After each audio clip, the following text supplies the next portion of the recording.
Have you ever experienced the feeling of not knowing where your next meal is coming from, or even if you'll ever get the chance to eat a healthy meal again? Hopefully, you aren't one of the 815 million people across the world that have experienced this feeling of hunger. Thankfully for America, the US has implemented several programs to help combat hunger, especially for low-income families in dire need of support. One of these programs that oversees this is the Food and Nutrition Service. And what this does is helps establish healthy eating habits for young children, such as implementing fruits and vegetables into their diet. Unfortunately, the media tries to brainwash children from a young age by placing food advertisements in cartoons, magazines, and television programs that they watch. And this makes children suddenly fall in love with processed and sugary foods. What our government should do is provide accessibility and affordability for nutritious food, provide school lunch programs for low-income families, spread awareness about obesity, and limit the use of unhealthy advertisements in the food and magazine industry.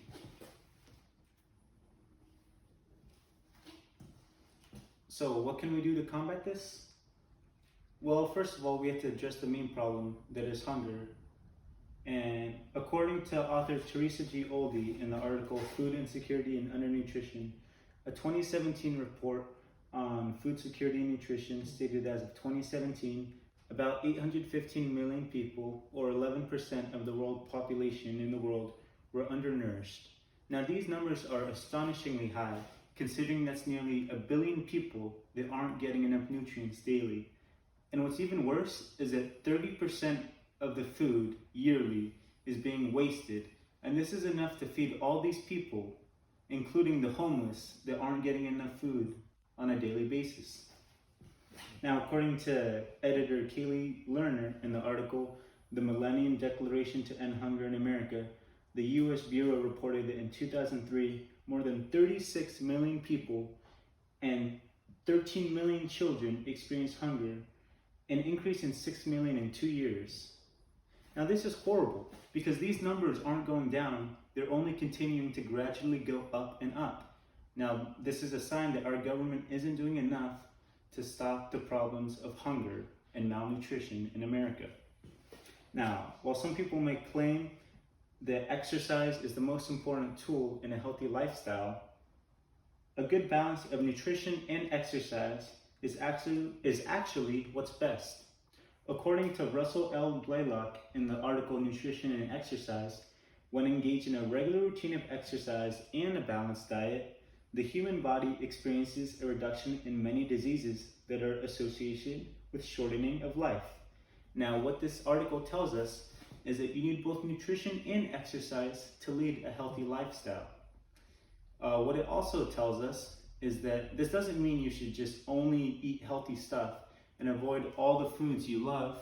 What this means is you should enjoy a healthy balance, which would be 80% of nutritious foods and then 20% of your foods what you normally enjoy, which for most Americans is fast foods. And that's okay, just as long as you have a healthy balance of both of them. Now, the US Department of Agriculture implements some programs to help low-income families combat hunger and malnutrition. Helen Colby claims in the article Food and Nutrition Service, children who have access to nutritious food in schools do better in the classroom, have fewer behavior problems, are healthier, and have better long-term outcomes. Now, what does this tell us? This is saying that children need a healthy, nutritious lifestyle in order to succeed in school and beyond that. But unfortunately, some kids aren't getting enough nutrition, and it shows. According to Helen Colby in the article Summer Food Service Program, she states, according to the Food Research and Action Center, more than 3 million children receive food from the Summer Food Service Program on an average day in July 2014.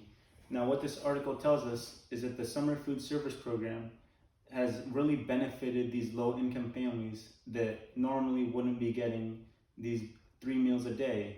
But during summertime, now at least they're getting 2 meals a day. and the school provides healthy, nutritious meals to help them lead a healthy lifestyle. Now, Helen Colby also claims in the article Summer Food Service Programs, many experts noted that there were children in the U.S. who were not regularly getting wholesome meals, and that this was affecting their ability to grow up healthy and strong and do well in school.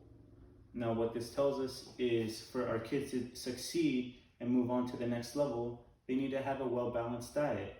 And it also starts with parents showing that to their kids, that it's not okay to be eating fast foods every day or what we consider junk food on a daily basis. Now, another growing concern in the United States and even the world is obesity. But unfortunately, a lot of people overlook obesity.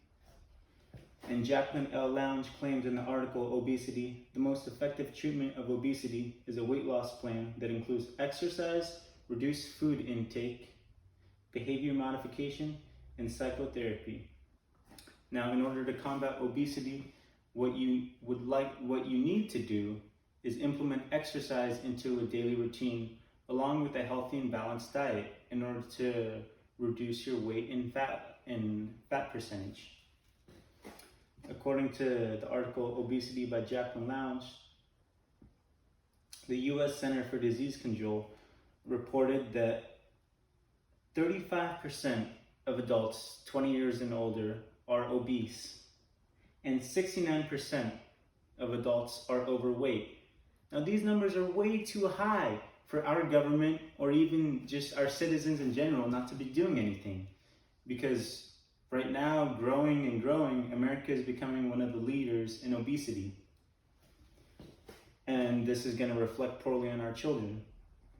Now, Jacqueline also claims that obesity may be familial, with the body weight of children appear to be linking to their parents.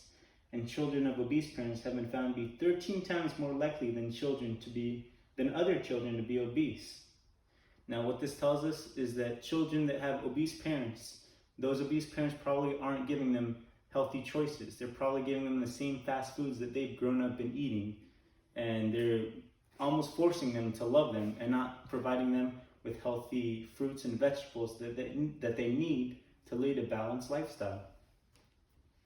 Now, another growing concern are the advertisement industry, because this advertisement industry shows food advertisements that are unhealthy, and they spend billions each year to make sure children watch these advertisements. Now, according to authors Courtney Carpenter and Jennings Bryant in the article Food Advertising and Eating Disorders, advertisers in the U.S. spend $12 billion annually targeting the youth market, and marketers spend just over $3 billion annually to design food products specifically designed for children to purchase. Now, what this does is all the cartoons that children love to watch, 50% of those advertisements are food products that are unhealthy. And obviously, since children want their parents to buy them everything, they want them to buy them these unhealthy foods almost on a daily basis. Now, according to the National Institute of Mental Health, more than 5 million Americans suffer from eating disorders each year. That number is astonishingly high. And what these eating disorders do is prevent healthy lifestyles, force kids to become anorexic and bulimic because they see in these magazines how these models look. And that's unfortunate because some of these kids can't recover, and some of it even leads to suicide.